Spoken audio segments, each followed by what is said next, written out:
Hello, everybody. Welcome to today's webinar.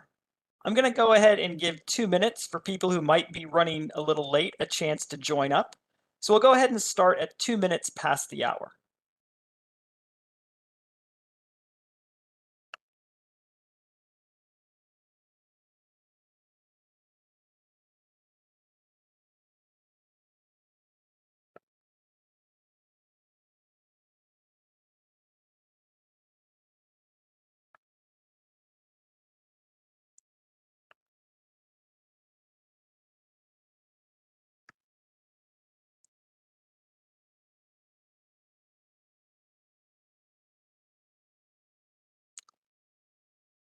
Hello, everyone. For those of you who have just joined us, I'm going to go ahead and actually start the webinar at 2 minutes past the hour to give those who might be running a little late a chance to join up. So please just sit tight and we'll go ahead and start the webinar in 1 minute at 2 minutes past the hour.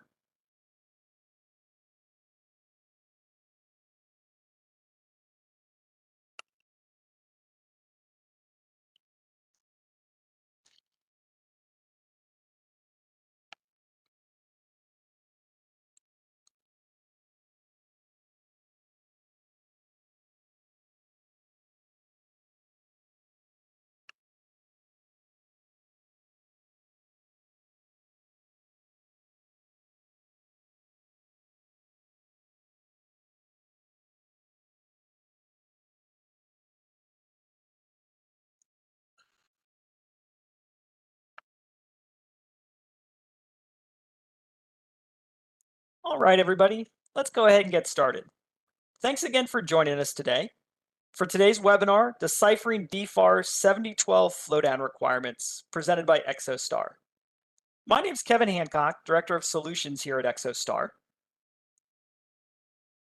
Before we get started, just want to cover a few housekeeping details. So today's webinar is scheduled to last 45 minutes to an hour. That does include a question and answer session. You will be muted to enable the speakers to present without interruption during today's session. A portion of today's event is dedicated to answering those questions that you submitted. Those were submitted prior to the webinar today. When you registered, you were asked to submit those questions, and those are the ones we'll be covering. If for some reason there is an outage during today's session, just wait for a minute and refresh the page. You can also use that same YouTube link you received via email to get reconnected that way. For your convenience, there is a link in the YouTube description to a glossary of commonly used terms, acronyms, and initializations that will be referenced during today's webinar. This webinar is being recorded. It will be available on demand via the Exostar resource library. That can be found at www.exostar.com/resources. Anytime past the event, you can also use that same YouTube link you received in email to replay the webinar anytime you like.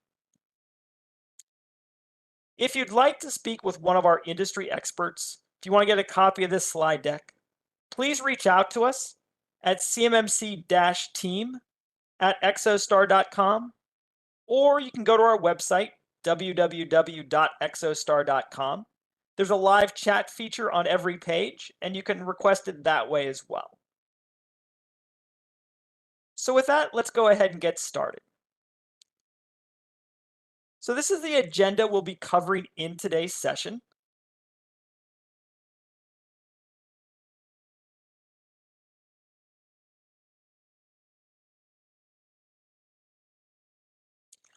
So I'm joined on today's session by two great individuals from Exostar's partners, RSM. They bring great depth and knowledge to this particular topic. The first of these is Charles Barley, Jr., a principal at RSM. I'll give you a minute there to read his biography. As you can see, Charles has great experience in this space and is in helping contractors and subcontractors for a number of years.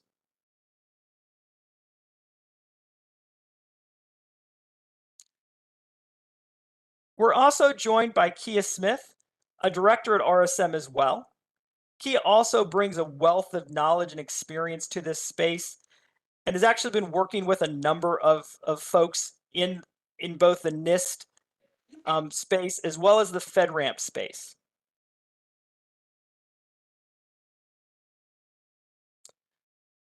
So before I turn it over to Kia and Charles for the bulk of the presentation, just wanted to give everyone kind of a current CMMC update.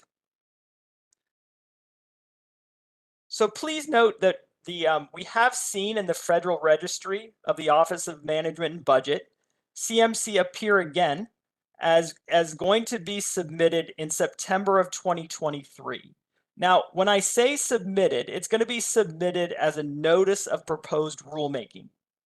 What that means is that this is the plan the Department of Defense will have in place to accomplish a particular goal. It then goes out for a public comment period. The DoD will then respond to the public comments, make additions, subtractions, etc., before CMMC becomes a finalized rule.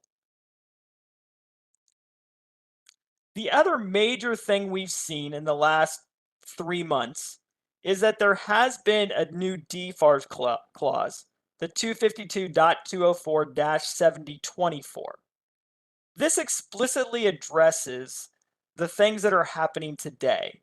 And by that I mean what this allows or enforces or asks is that Department of Defense contracting officers use the supplier performance risk management system when they are evaluating the bids, quotations, and offers that are part of those contracts that they're letting through the Department of Defense. That supplier risk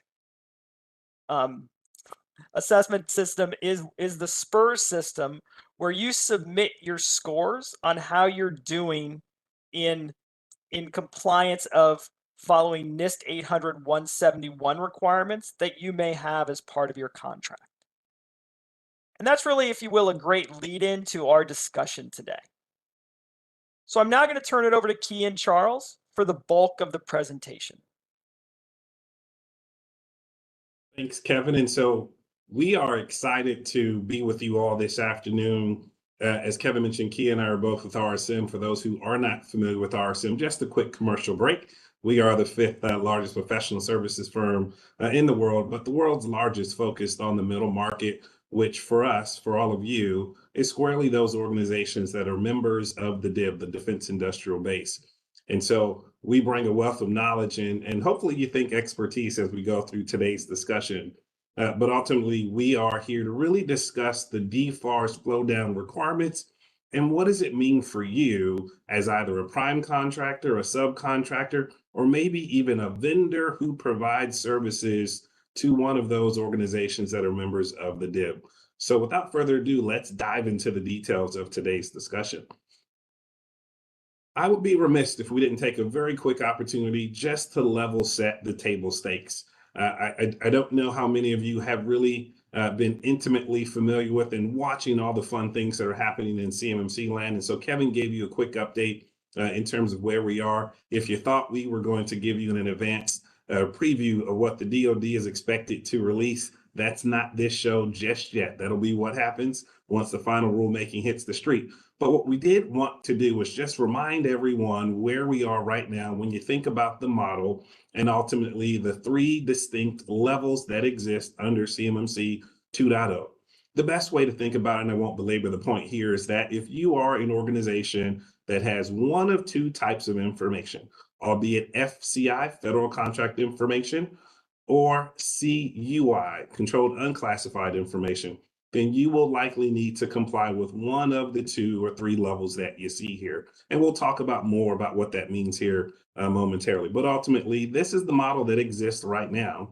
And while CMMC is the thing that we're all waiting for in terms of the rulemaking process, we'll understand that underneath CMMC is a pre-existing security framework, NIST 800-171, or the DFARS expectations, which has some flow down considerations that all of you really need to unpack and understand today.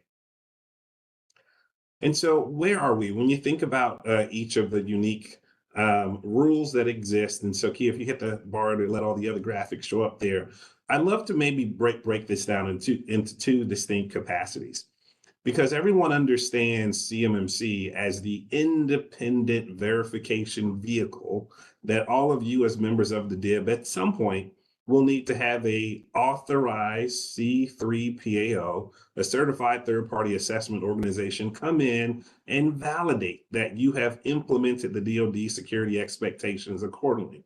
And so that's really at the bottom, but let's start where we are right now, where if you are a member of the DIB, if you have an existing contract with the Department of Defense, since 2016, the legacy rule or the .7012 clause is likely already in your contract. And so what does that mean to you?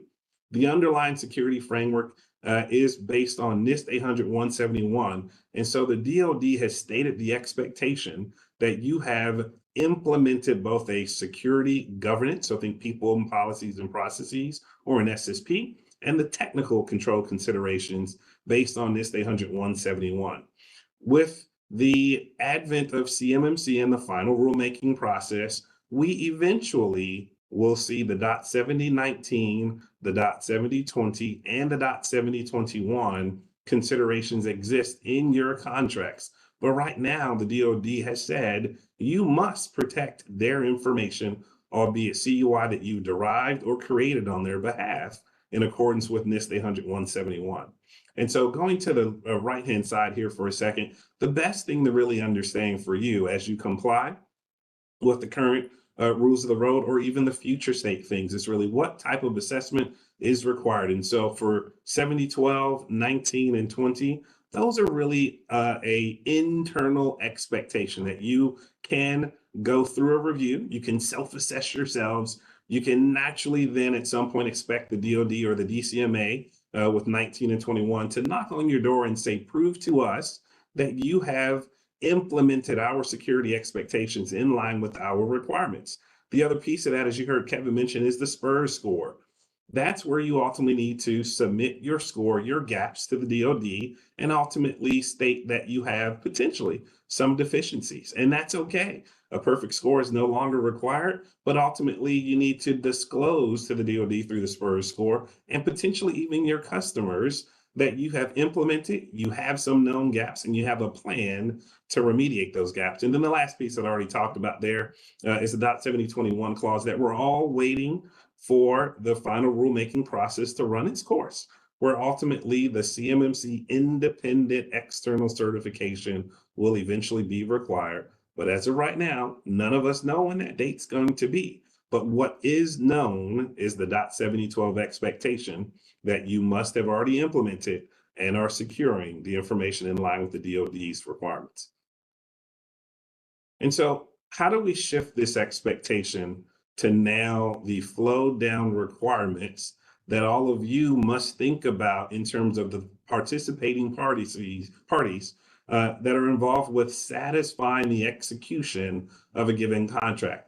And so I'll introduce this slide a little bit here because from left to right, ultimately, we're going to talk about the parties, those involved in the execution, but then give you some real world examples. And so the names have been changed to protect the innocent. But obviously, if you're smart enough and you know some of the public things we're going to talk about here momentarily, I'm sure you can easily Google and figure some of these things out.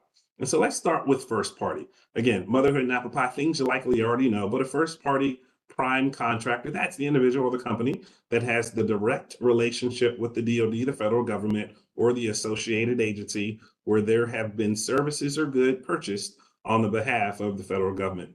The second party or the subcontractor is working at the behest of a prime contractor to execute on that contract to provide the services directly to the federal government or the DoD in this case.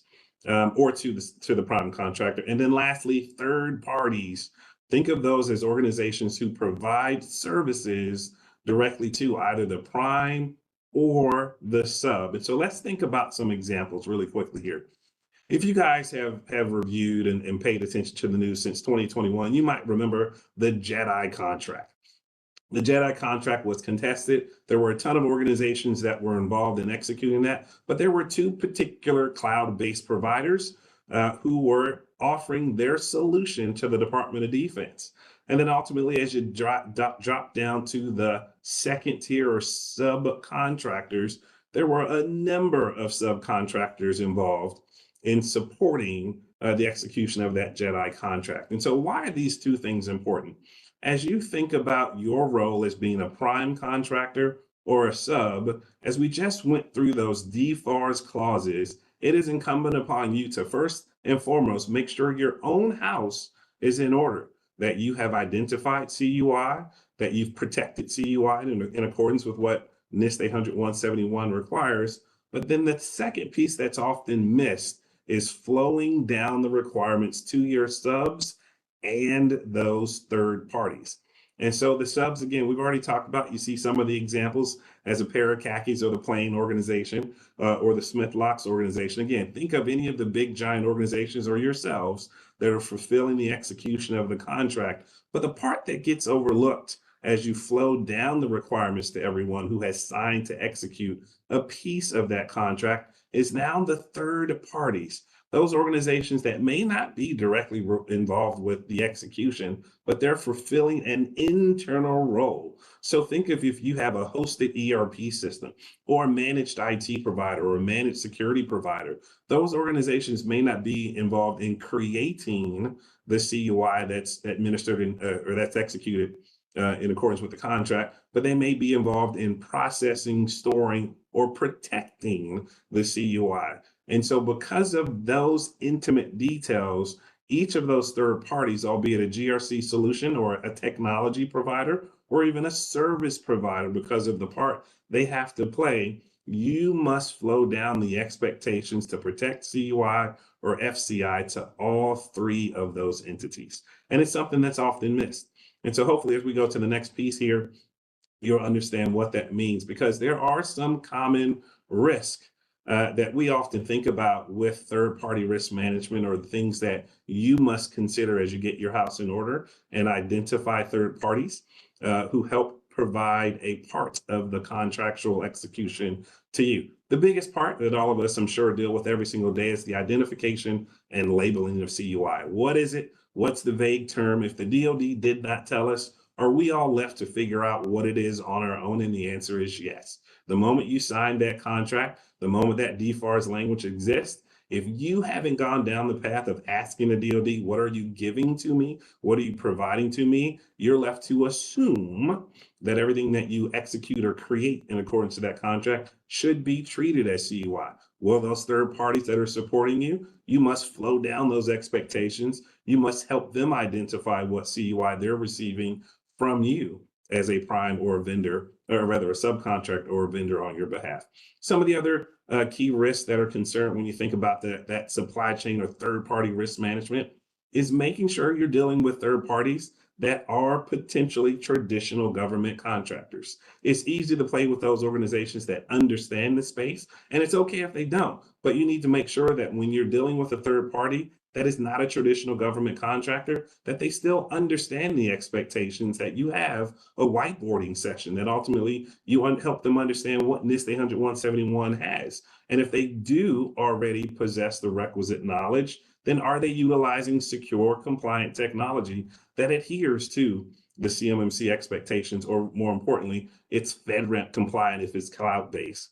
Some of the other things that are important when you think about the key risks that third parties have as you flow down the requirements is the lack of understanding or the ability to monitor their own compliance, so that as you, as a prime or sub, reach out to those third parties, they have the ability to provide ongoing security monitoring, whereby they can demonstrate to you that they have implemented CMMC or NIST 800-171 accordingly, that they're evaluating themselves periodically. And if there are some deficiencies, they have the means to disclose and remediate in an appropriate time frame. So just some really high things to think about.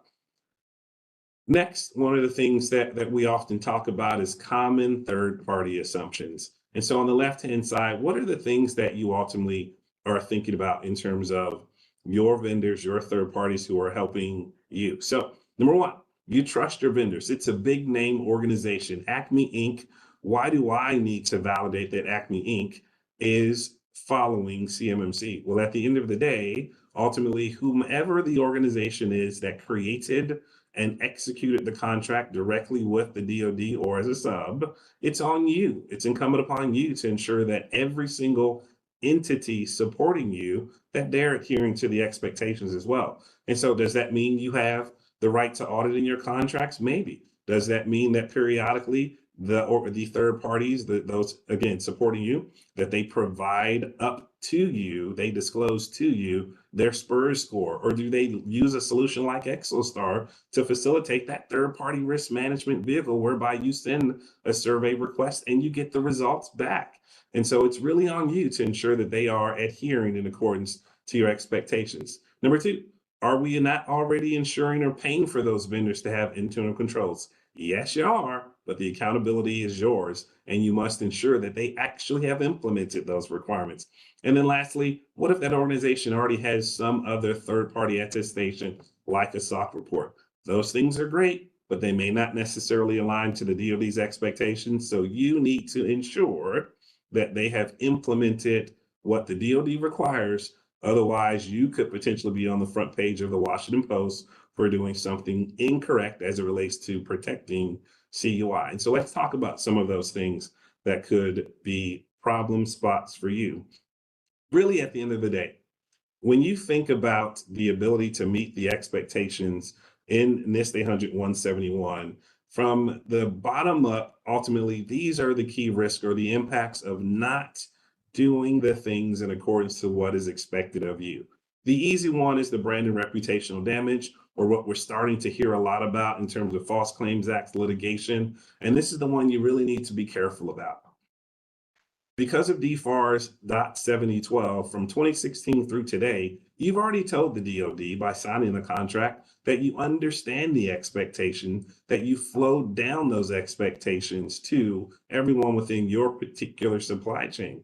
Well, ultimately, if you then turn around and tell them CMMC, the independent audit, and some of the other controls are a little bit cost prohibitive, well, that's where you could get into some trouble, because you could be seen as having a breach of contract, or you've made false claims.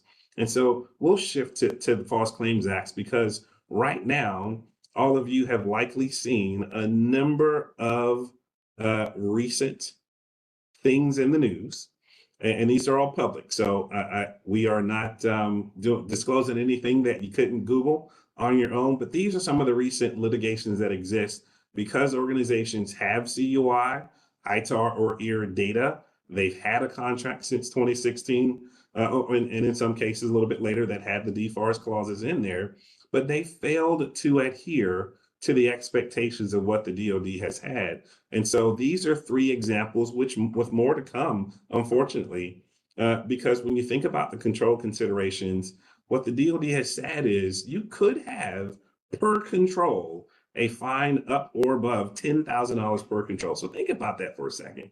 That could get extremely costly, and you see some of the punitive damages here from these three examples. And so the point is, when you think about your own house, when you think about the third parties, second parties that ultimately help execute the contract, you need to ensure that you flowed down the requirements and validated that those third parties are helping you align to what's in NIST 800-171 and eventually CMMC. Otherwise, you could be on one of these lists. So hopefully you're not, and you've done all the right things. But hopefully this helps you understand some of the key things as you think about flowing down the requirements, or what could be some of the damages on the other side if you are not working with those entities. All right. So now that you understand some of the legal ramifications around flowing down the requirements, we want to spend some time making sure we understand how to appropriately identify the CUI and the covered systems that are included within those requirements or need to be considered based on the requirements. So for CUI purposes, or again, controlled unclassified information, there's several different repositories, the National Archives being one, and DoD, has its own CUI that actually defines different categories and types of CUI. Now, anyone that has been dealing in this space for a little bit knows that the definitions and sometimes even the examples themselves can be very nuanced and somewhat confusing. So as Charles mentioned earlier, it is incumbent upon you as either the prime, the sub, or a vendor within the supply chain to make sure that you're having those conversations directly with your either agency or your prime contractor to make sure that you're in alignment and understanding on what is to be considered CUI in the environment and in the ultimate delivery of services and goods in support of your DoD contract. So the slide here, I won't read them, and I'm sure most of you might be familiar with them, but I did want to spend some time discussing a little bit about CUI individually and then CUI collectively. Oftentimes when dealing with clients and organizations, the easiest things to identify are those discrete pieces of information that directly relate to the delivery of the engagement. So those things such as you have been contracted to build something for the federal government, or you develop some sort of either building or maintenance or some sort of manufacturing. That discrete information is usually clearly or it's consensus that is considered CUI. Sometimes the things that's a little bit harder to determine a CUI are those independent, discrete pieces of information that stored together or controlled together in an environment together make it CUI. And so that's often where we see sometimes contracting information or the combination of contractor information, source information, vendor information, maybe even things such as measurements or other things that by themselves, those pieces of information are not considered CUI, but collectively the way you may be storing, processing, or transmitting them within your environment or external to your environment to another party itself may rise to CUI. Once you understand what kind of CUI that you have in your environment, it's important to also understand where the CUI is flowing in your environment. And to do this, we generally start by looking at understanding the information in 4 different components in your environment. And so it's imperative that you understand not just what CUI is being used in the delivery of the services and the goods, but also what are the additional business processes that may be happening in the background to allow you to perform on that goods or service that you're providing for the federal government. So this is where you think about things that oftentimes maybe you're using a separate tool to process or organize information, a filing system. You may be using, a lot of times this is where we'll see things such as orders for fulfilling contracts in a separate system. So they're not discrete things in necessarily the delivery of the service, but they are business processes that help assist with the delivery of the service that also may have CUI flowing, transmitted, or being stored within it. Another thing to consider when understanding the flow of CUI in your environment is also what are the system components at play. So when you have CUI coming into your environment, and we'll talk about this in a little bit in the further slides when we get into assets, but CUI usually enters into your environment either in physical or electronic means, and it could come through a system, an email, it could come through several different ways. What are all those different components that your CUI is entering into, flowing, and being stored? This could be applications. It could be a third party, a vendor. It's really going to be incumbent upon you to think through the entire life cycle of the CUI that's being used or developed as a product of providing the service to make sure that you completely and accurately identify all the system components that need to be brought into the scope of a CMMC assessment. The last thing you want to make sure that you do, once you've identified the type of CUI you have in your environment, the various different types, all of the business processes in which may be included with that CUI, and the different assets and components within your environment that are accessing, storing, transmitting that information, you then need to spend some time categorizing your assets.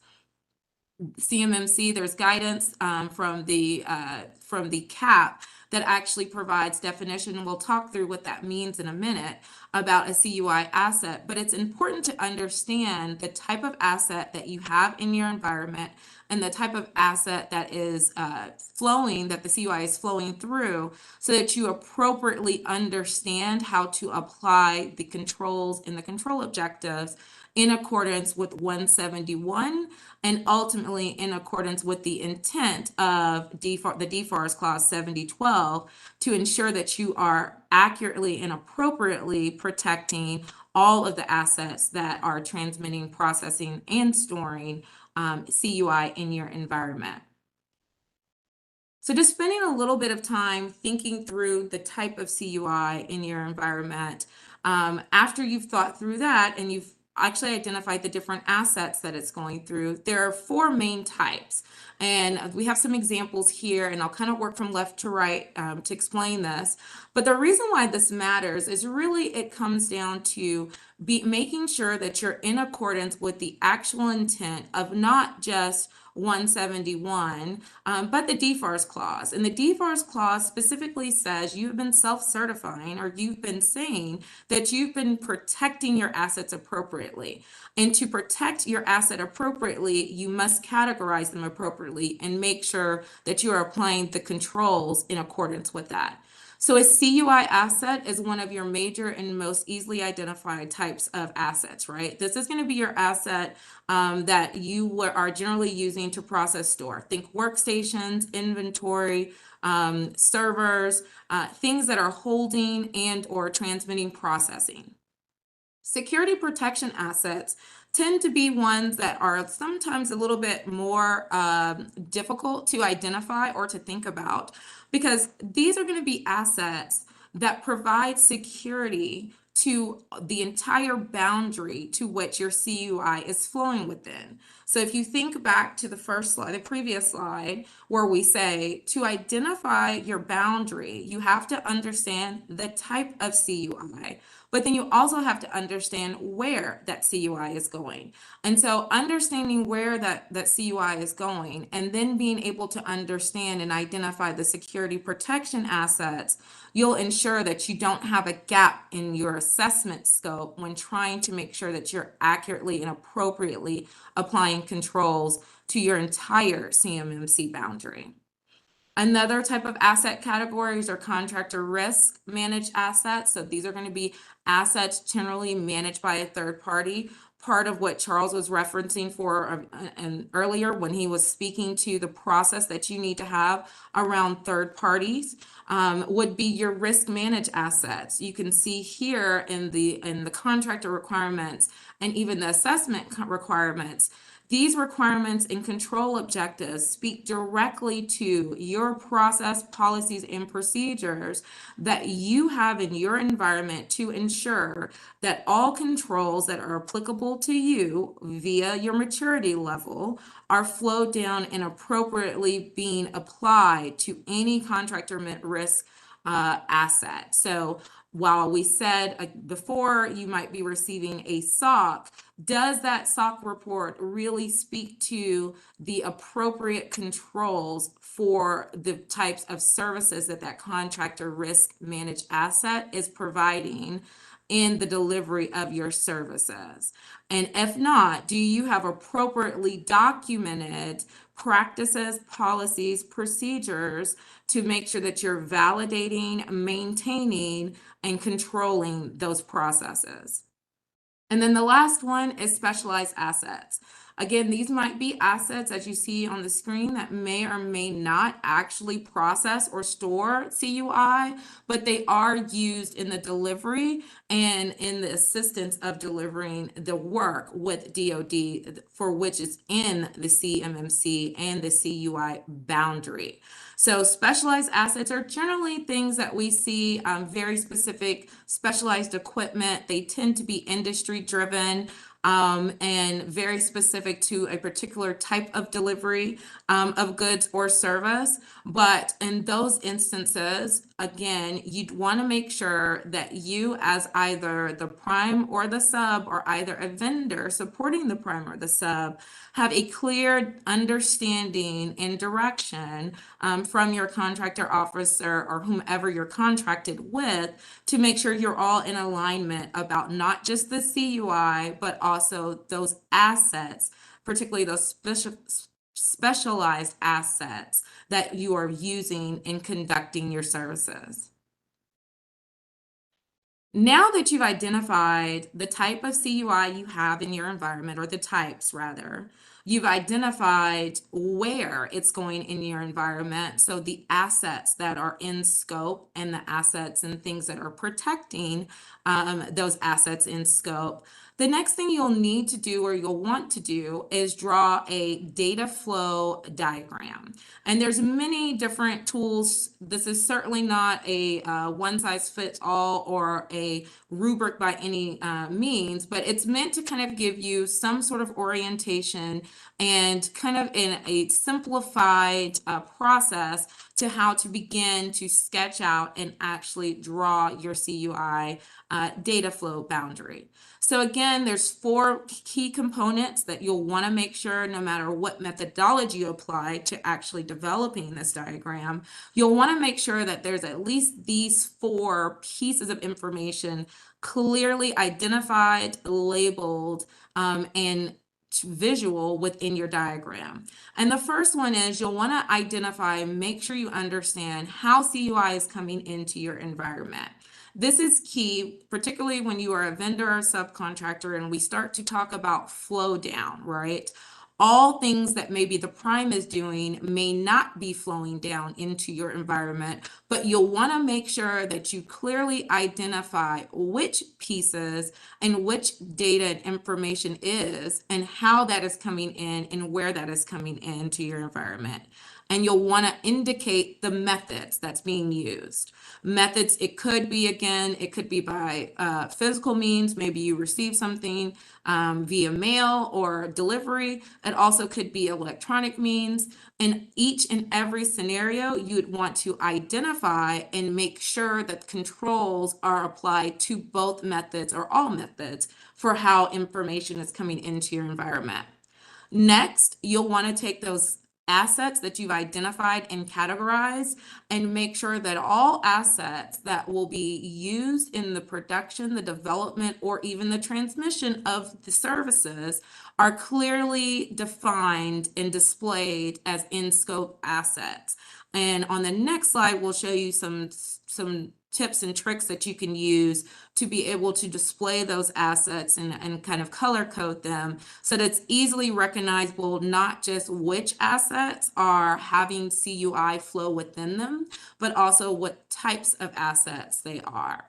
And assets, again, as a note, can be anything from workstations, networking equipment, applications. It's really going to be determinative of you, or incumbent upon you, to identify the appropriate assets for your environment based off of how you are delivering the work and fulfilling your contract. You'll likely also want to have your CUI egress, or how your CUI is leaving your environment. Again, another critical point that you'll want to make sure is clearly identified within your data flow diagram, particularly if you are sharing or sending information outside of your organization to a vendor or to a third party, or even back to the government. All of those methods, sources, and means for transmitting that CUI, you will need to have clearly displayed and have appropriate controls applied. And then most intuitively, throughout your environment, you'll need to have flows that show how the CUI is moving once from inside throughout the environment into the end of the environment. So typically when we work with clients and we start drawing a diagram, after we've clearly identified what are the flow down requirements, what are the CUI that results in the types, and where that CUI is, we begin to draw really from left to right. And so on the left side, you can see we have clearly identified the CUI ingress points. So where that CUI is entering the environment. And we've also identified all of the assets that that CUI interacts with, or the assets that protect the CUI as it's through the environment. So in this particular high level example, this is just meant to be to just depict a potential scope for a client. Here you can see there's multiple different external sources for how CUI is being generated. There's people depicted, there's computers, it's meant to even be file servers there. The CUI is going through a firewall. As you can see, this gray firewall on the far left-hand side is considered an out-of-scope asset, because that is not really doing anything in terms of protecting or developing. It's just to show that it's leaving from that environment and coming into your environment. And this starts to become, this box starts to become you as the sub, as the vendor, as the third party. Once it enters your environment, this is the realm of responsibility that you are now responsible for, right? This is the scope or the area that you essentially certify via the third party eventually, or currently through self-certify, that you are applying controls to everything within this boundary appropriately and in accordance with NIST 800-171. So in this example, it's coming through and it's meeting a firewall here. We have that firewall as red to represent a security protection asset. Now, if this was a full-on assessment, we would have very specific data flows for each type of CUI. So if the CUI came in here and went through a contracts and procurement team, maybe it's a person that physically scans it and it gets uploaded into our system, one of our sales systems to hold it, and the contract has CUI information in it. It may be stored here, the contracting information, in one of our servers, or it may be stored physically, right? And so this is really meant to kind of depict the different types of places and areas it could go. There's also opportunities sometimes for it to go to marketing or facility CUI information, or if it's in delivery or direct instructions for development of a particular product, it may be going directly to like a shop floor or something. This box here at the top represents the organization. So you, organization, receive that CUI, and these are the different places that CUI is flowing within your environment. We included this box here below to kind of also represent the relationship. So you have your organization box where you're receiving, transmitting, processing, storing CUI. But then you also have a box here for external service providers. And as you notice, this box is also within or retained within the larger CMMC assessment scope box. And that's really meant to just display that in this scenario, this organization is using a third party either to help develop, store, or produce a piece of the contract. And so CUI is either being shared or being protected and used as a result of how the organization is performing on this contract. And so you'll want to make sure, again, that if you are having external service providers in your environment, that those services, how that information, how that CUI is flowing to them is clearly displayed and captured within your entire CMMC assessment scope, and that you are applying the controls to those external service providers appropriately. And then lastly, again, we have kind of the egress that shows where it's going. It could just be going back to the government or whatever the external destination is here. So now that we've kind of talked through how to understand if CUI is applicable to you via your DFARS, understanding the flow down of that to your organization, and then understanding where that CUI is, what that CUI is, and how to draw it, what are some next steps or some things that you should do, right? So some of the things that we have, I'm gonna have a list and I'll go through a few of them here. You'll have the decks if you like. But we always say start with an inventory, right? Understand your applicability of DFARS. How sometimes they're in contracts, they are in existing contracts and customers are unaware. We know 7019, 7020, some of the newer ones, we expect those to come into play, but you want to make sure that you have a very clear understanding of your current and future compliance liability as it relates to being in CMMC compliant and or 171 compliant. Once you do that, you'll want to make sure you understand your CUI covered information systems as well as your third party. And as we talked about, you'll also want to make sure you have a third party program or process in place to manage. Once you've done those things and you have a clear understanding of which contracts or services and goods you're providing are responsible or need to be in compliance with 171, you'll want to make sure that you conduct a gap assessment to those assessment scopes. So it's very important and critical from the beginning to understand which pieces of your business actually have compliance liabilities in them, and then how that flows into the delivery of the services so you can ensure that when you perform your gap assessment, you're performing it to the correct assessment scope. So all of those assets and or areas where CUI exists in your environment. You then can go and develop a remediation strategy and all of those supporting things that you will need from governance to POAMs to help drive and get you along on your CMMC journey. And then, of course, you'll want to execute, you'll calculate your SPURS score, and if necessary, have a certified third-party provider perform the assessment. Now, there's an asterisk at the moment by the assessment because we all know while we're in this rulemaking phase, DOD does has the Joint Surveillance Program, which you are eligible to apply for with a certified third-party provider. But eventually, when the final rule comes, you will, if you are in the appropriate maturity level, be subject to having an independent third-party assessment.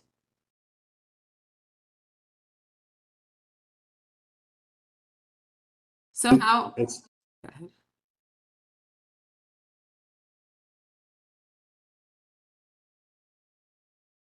Go ahead. Sorry. And so really quickly in the final moments here, how do we help and who are we? So we've already talked about RSM being a third party assessor organization. Currently proud to say we're the largest in the ecosystem. You see some of the approaches that Kia just articulated at the bottom in terms of getting your house in order with the readiness, the remediation, and then of course the examination, and lastly, continuous monitoring. Additionally, on the next slide, you'll see some of the marketing that can keep you up to date in terms of some of the changes that are happening within the government contracting landscape and the places you can go to locate some of our thought leadership material.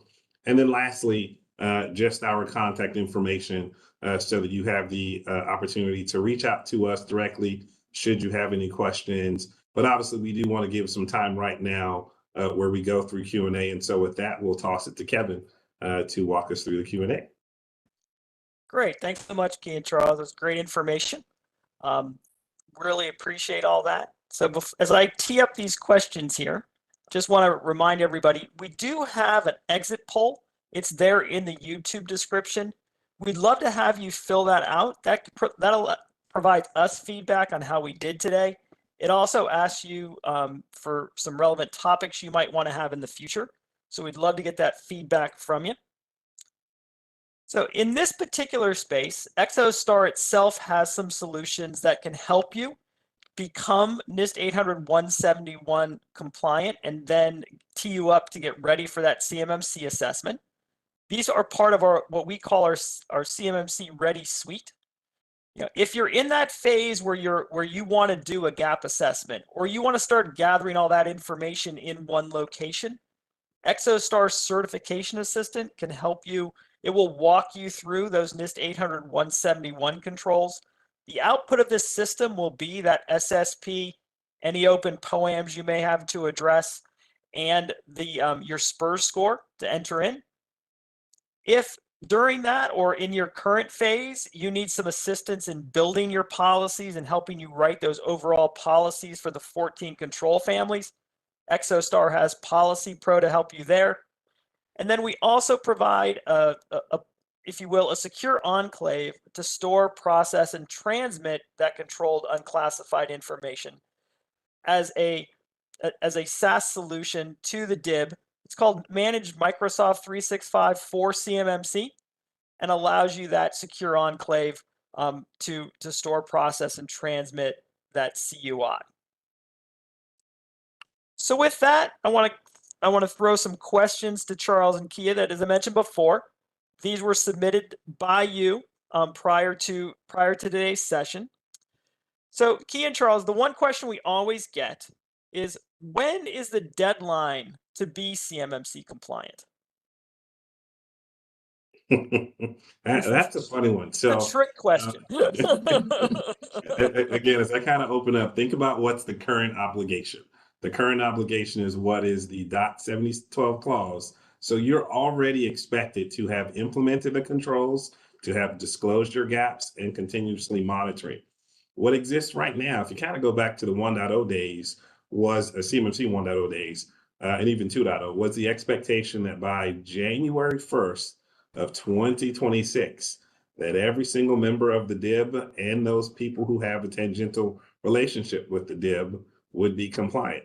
Will that change when the final rulemaking process comes out? It's anyone's guess. The DoD hasn't given any formal overtures other than the fact that you must still meet the current state obligation. So I wish I could tell you that the 2026 deadline is changing, but don't place any bets on that. Get your house in order now.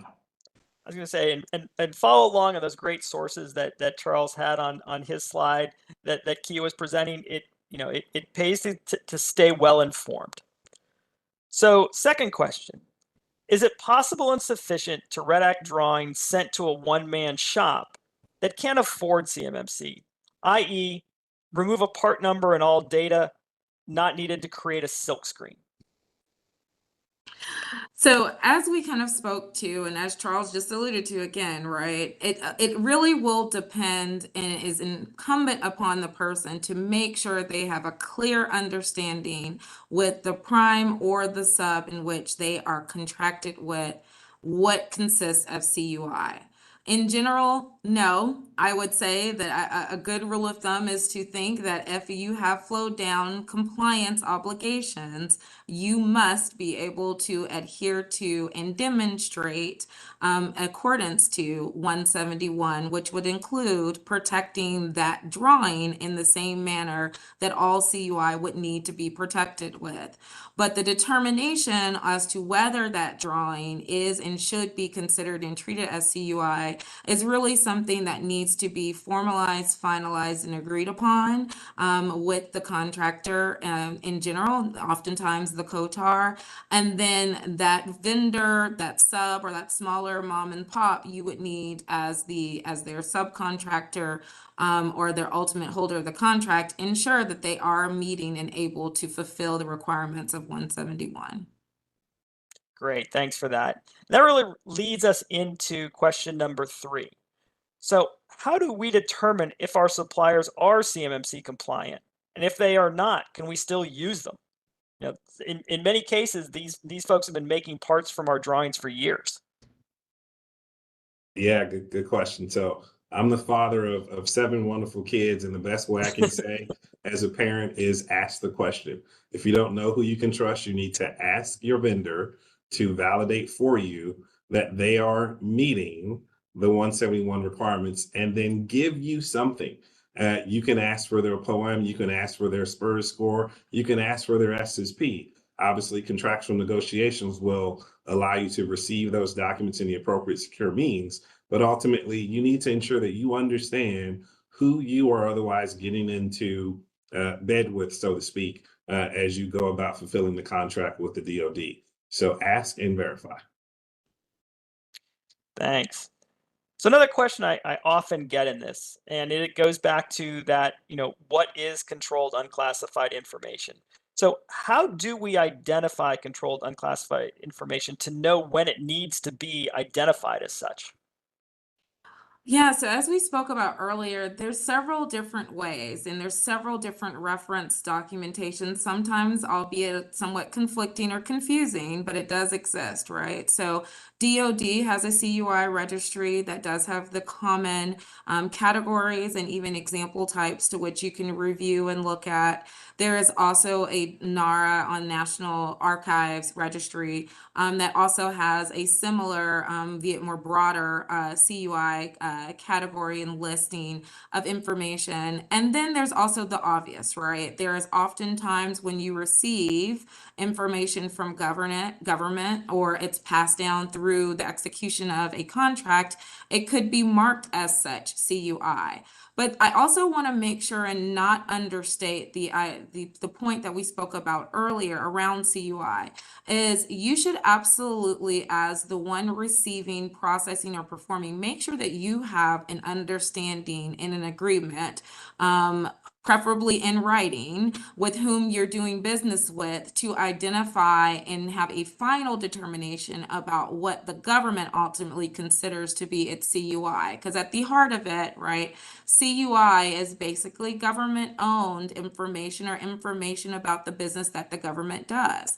And so you'll want to make sure that even if a one individual piece of information that you may have may not be consistently marked as CUI, but that information in conjunction with possibly other information you're receiving could be enough to consider it CUI. So the long and short of it is do your homework, make sure you understand the categories, make sure the type of information you're receiving, but also, again, verify, right? Have those conversations early, make sure things are being documented, make sure that you clearly understand and have delineations as to what is the CUI in your environment and where it's going. Thank you. So this is kind of a two-part question. So what obligation, if any, is there to clear a determinate or have a clear determination that the work being performed by a sub is not CUI, and therefore the flowdown do not apply? Yeah, and I'm glad you brought that up because I want to go back to the first question you asked. The second part of that was if you're using a third party who isn't yet complying with the DFARS clauses, can you still work with them?